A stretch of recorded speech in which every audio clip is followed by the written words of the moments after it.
নমস্কার, কৃষ্ণা টক্স বাংলা চ্যানেলে আপনাদের স্বাগতম। আজকের ভাবনা, মৃত্যুর পর আত্মা কোথায় যায়। গরুড় পুরাণের ভয়ঙ্কর ও বিস্ময়কর তথ্য অনুযায়ী আজকের আলোচনা। জীবন আছে যেখানে, মৃত্যু সেখানে ধ্রুব সত্য। আমরা সারা জীবন ঘর বাড়ি, টাকা পয়সা এবং সম্পর্কের মায় আবদ্ধ থাকি, কিন্তু একদিন এই নশ্বর দেহ ত্যাগ করে আমাদের এক অজানা পথে যাত্রা করতে হয়। মৃত্যুর পর আসলে কি হয়, আত্মা কোথায় যায়, এই প্রশ্নটি মানব সভ্যতার শুরু থেকে আজ অবধি সবচেয়ে বড় রহস্য। আজ আমরা সনাতন শাস্ত্রের অন্যতম স্তম্ভ গরুড় পুরাণ এর আলোকে এই রহস্যের পর্দা উন্মোচন করব। এই আলোচনাটি কেবল ভয় দেখানোর জন্য নয়, বরং জীবনকে সঠিক পথে চালিত করার এক আধ্যাত্মিক নির্দেশিকা। গরুড় পুরাণের উৎপত্তি ও প্রেক্ষাপট। গরুড় পুরাণ হল 18টি মহাপুরাণের অন্যতম। স্বয়ং ভগবান শ্রীবিষ্ণু তার বাহন গরুড়কে এই মহাজাগতিক সত্যের কথা বলেছিলেন। যখন গরুড়দেব ভগবানকে জিজ্ঞেস করেছিলেন যে মৃত্যুর পর জীবের দশা কি হয় এবং যারা পাপকর্ম করে তাদের শাস্তি কেমন হয়, তখন শ্রীহরি এই নিগূঢ় রহস্য বর্ণনা করেন। এটি কেবল মৃত্যুর পরের কথা বলে না, বরং কর্মফল এবং আত্মার অমরত্বের কথা বলে। আজকের এই আলোচনাটি অত্যন্ত দীর্ঘ এবং তথ্য সমৃদ্ধ হতে চলেছে, তাই ধৈর্য সহকারে শেষ পর্যন্ত শুনুন। প্রাণবায়ু ত্যাগের শেষ মুহূর্ত। মৃত্যু যখন শিয়রে আসে, তখন মানুষের পঞ্চপ্রাণ বিকল হতে শুরু করে। গরুড় পুরাণে বলা হয়েছে, মৃত্যুর ঠিক আগে মানুষের বাকশক্তি হারিয়ে যায় এবং সে তার সারা জীবনের সমস্ত কর্মকাণ্ড একটি চলচ্চিত্রের মতো চোখের সামনে দেখতে পায়। এই সময় যারা সারা জীবন পুণ্যকর্ম করেছেন, তাদের মুখমণ্ডল শান্ত থাকে, কিন্তু যারা পাপাস্ত, তাদের চোখে মুখে এক চরম আতঙ্কের ছাপ ফুটে ওঠে। যমদূতদের উপস্থিতি তারা অনুভব করতে শুরু করে এবং এক গভীর নিঃসঙ্গতা তাদের ঘিরে ধরে। যমদূতের আগমন ও আত্মার আতঙ্ক। পাপী ব্যক্তিদের দেহ থেকে প্রাণ ছিনিয়ে নিতে যমরাজ দুজন ভয়ঙ্কর দূত পাঠান। গরুড় পুরাণে তাদের বর্ণনা অত্যন্ত লোমহর্ষক। তাদের গায়ের রং মেঘের মতো কালো, তাদের চোখ আগুনের গোলার মতো এবং হাতে থাকে যমপাশ। আত্মা যখন শরীর ত্যাগ করতে অস্বীকার করে, তখন যমদূতরা পাশ দিয়ে আত্মাকে টেনে বের করে আনে। এই দৃশ্যটি কল্পনা করলেও শরীর শিউরে ওঠে। কিন্তু যারা পরম বৈষ্ণব বা ধার্মিক, তাদের নিতে আসেন স্বয়ং বিষ্ণুদূতরা, যাদের কান্তি অত্যন্ত স্নিগ্ধ ও জ্যোতির্ময়। বৈতরণী নদী ও প্রথম যাত্রা।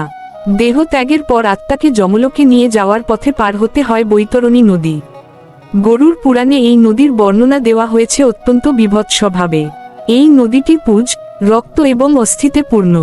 যারা পৃথিবীতে গোদান বা দান ধ্যান করেননি, তাদের জন্য এই নদী পার হওয়া অসম্ভব হয়ে পড়ে। উত্তপ্ত বালুকারাশি এবং অন্ধকার পথে আত্মাকে হাঁটিয়ে নিয়ে যাওয়া হয়। এই যাত্রায় আত্মা তার কৃতকর্মের জন্য হাহাকার করতে থাকে, কিন্তু তখন আর ফেরার কোনো পথ থাকে না। যমপুরীর বিচার ও চিত্রগুপ্তের খাতা। দীর্ঘ 47 দিনের যাত্রা শেষে আত্মা পৌঁছায় যমরাজের দরবারে। সেখানে কর্মের বিচারক চিত্রগুপ্তের কাছে প্রতিটি মানুষের পাপ ও পুণ্যের পুঙ্খানুপুঙ্খ হিসাব থাকে। চিত্রগুপ্তের সেই অগ্নিকুণ্ড নামক খাতায় আমাদের গোপনতম চিন্তাগুলোও নথিভুক্ত থাকে।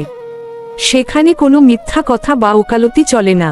প্রতিটি কর্মের জন্য সেখানে জবাবদিহি করতে হয়। যমরাজ তখন কর্ম অনুযায়ী সেই আত্মাকে স্বর্গ, নরক অথবা পুনরায় মর্ত্যালোকে জন্মানোর আদেশ প্রদান করেন। পিণ্ড দান ও তৃপ্তির গুরুত্ব। শাস্ত্রে বলা হয়েছে, মৃত্যুর পর মৃত ব্যক্তির উদ্দেশ্যে যে পিণ্ডদান করা হয়, তা আত্মার পরবর্তী যাত্রার পাথেয়। যদি কোনো সন্তান তার পিতামাতার পিণ্ডদান না করে, তবে সেই আত্মা ক্ষুধার্ত ও তৃষ্ণার্ত অবস্থায় যমলোকে ঘুরে বেড়ায়। এই পিণ্ডদান আত্মাকে যমলোকের দীর্ঘ পথ অতিক্রম করার শক্তি যোগায়। আমাদের মনে রাখতে হবে, কেবল দেহ পুড়িয়ে দিলে দায়িত্ব শেষ হয় না, পারলৌকিক ক্রিয়া সঠিকভাবে সম্পন্ন করা আত্মার শান্তির জন্য একান্ত প্রয়োজন। নরকের বিভিন্ন স্তর ও শাস্তির বিধান। গরুড় পুরাণে 28 প্রকার নরকের বর্ণনা দেওয়া হয়েছে। যারা পরধন হরণ করে, অন্যের ক্ষতি করে কিংবা গুরুজনদের অপমান করে, তাদের জন্য আলাদা আলাদা শাস্তির ঘর রয়েছে। যেমন তামিশ্র নরক, অন্ধতামিশ্র নরক। সেখানে উত্তপ্ত তেলে ভাজা থেকে শুরু করে তীক্ষ্ণ অস্ত্রের আঘাত, প্রতিটি পাপের জন্য নির্দিষ্ট যন্ত্রণা ভোগ করতে হয়। এই বর্ণনাগুলো আমাদের মনে করিয়ে দেয় যে জগতের আইনকে ফাঁকি দেওয়া গেলেও ঈশ্বরের বিচারকে ফাঁকি দেওয়া অসম্ভব। প্রেত লোক ও প্রেত যোনির দশা। সব আত্মা সরাসরি নরক বা স্বর্গে যায় না। যাদের অকাল মৃত্যু হয় কিংবা যাদের কামনা বাসনা অত্যন্ত প্রবল থাকে, তারা প্রেত লোকে আটকা পড়ে। এরা না পায় কোনো শরীর, না পায় শান্তি। বাতাস থেকে তারা আহার গ্রহণ করে এবং তৃষ্ণায় ছটফট করে। যারা অন্যের হক মেরে খায় বা বিশ্বাসঘাতকতা করে, তাদের এই প্রেত জনিতে দীর্ঘদিন থাকতে হয়। এই অবস্থা থেকে মুক্তির একমাত্র পথ হল শ্রীকৃষ্ণের নাম সংকীর্তন ও গীতা পাঠ। পাপীর দণ্ড ও পুনর্জন্মের চক্র। নরকের শাস্তি ভোগ করার পর সেই আত্মা আবার মর্ত্যালোকে ফিরে আসে। তবে সে আবার মানুষ হয়ে জন্মাবে কি না, তা নির্ভর করে তার অবশিষ্টাংশ কর্মফলের ওপর। অনেক সময় আত্মাকে পশু, পাখি বা বৃক্ষ জনিতে জন্ম নিতে হয়। গরুর পুরাণে বলা হয়েছে, 84 লক্ষ যোনি ভ্রমণ করার পর ভাগ্যক্রমে আবার মনুষ্য জন্ম পাওয়া যায়। তাই এই দুর্লভ জন্মকে কেবল ভোগবিলাসে নষ্ট করা উচিত নয়। পুণ্যবানের স্বর্গযাত্রা। যারা সারা জীবন নিঃস্বার্থ সেবা, পূজা এবং ধর্মের পথে চলেছেন, তাদের যমলোকে কোনো কষ্ট ভোগ করতে হয় না। তারা নন্দন কাননের শীতল ছায়ায় স্বর্গের সুখ ভোগ করেন। সেখানে তাদের সেবা করার জন্য অপ্সরারা থাকে এবং তারা দেবতার মতো জীবন যাপন করে। তবে মনে রাখতে হবে, স্বর্গের সুখ স্থায়ী নয়। পুণ্য শেষ হয়ে গেলে আবার পৃথিবীতে ফিরে আসতে হয়। পরনিন্দার পরিণাম ও আধ্যাত্মিক শিক্ষা। গরুর পুরাণে বিশেষ জোর দেওয়া হয়েছে জিহ্বার ব্যবহারের ওপর।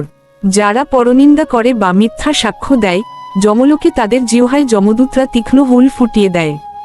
মানুষের দোষ খোঁজার চেয়ে নিজের দোষ সংশোধন করাই হলো প্রকৃত সাধনা। আমরা যদি আজ থেকেই নিজেদের শুধরে না নিই, তবে মৃত্যুর পর অনুশোচনা ছাড়া আর কিছুই অবশিষ্ট থাকবে না। স্ত্রী ও পুরুষের কর্তব্যের অবহেলা।